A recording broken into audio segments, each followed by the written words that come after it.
तो भाई खबरें आ रही हैं कि ऋषभ पंत है वो शायद ये इंडिया और न्यूजीलैंड की जो ओडीआई सीरीज होगी इसका हिस्सा है वो नहीं होंगे, उनको ड्रॉप किया जाएगा। 11 जनवरी से ये सीरीज स्टार्ट होगी और खबरें आ रही हैं कि ऋषभ पंत है वो इस सीरीज़ का हिस्सा नहीं होंगे।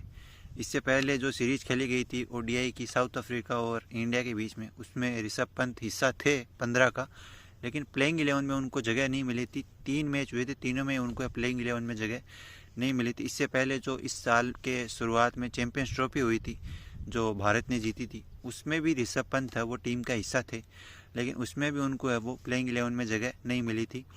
और T20 से उनको पहले ड्रॉप किया जा चुका है। T20 वर्ल्ड कप 2024 के बाद से वो एक भी T20 मैच नहीं खेले हैं। और T20 टीम में आप जितेश शर्मा, ईशान किशन अब वापस आ गए हैं, संजू सैमसन यही विकेट कीपर है, बैट्समैन है, वो खेल रहे हैं। और ऋषभ पंत को पहले ही T20 से ड्रॉप किया जा चुका है और अब ओडीआई सीरीज से भी शायद उनका पत्ता है वो कट जाएगा और वो सिर्फ रेड बॉल क्रिकेट के लिए सिमट के रह जाएंगे, जहाँ पे वो शायद टीम के सबसे महत्वपूर्ण पार्ट है ऋषभ पंत। टेस्ट में तो उनका कोई सानी नहीं है, लेकिन वाइट बॉल में अब तक वो उस तरह से आप कह सकते हैं कि क्रैक नहीं कर पाए। T20 की बात करें तो 70+ मैच खेल चुके हैं और 120 के आसपास उनका स्ट्राइक रेट है और 21-22 का उनका एवरेज है। तो T20 में कहीं से भी नहीं लगे हैं कि वो ऋषभ पंत है। और इस साल 2025 का जो आईपीएल हुआ था उसमें उन्होंने एक 50 मारी थी और एक शतक मारा था। उसके अलावा उनका पूरा आईपीएल है वो भी उनका पूरा ख़राब गया था और इस तरह से उनकी परफॉर्मेंस है वो आई नहीं थी।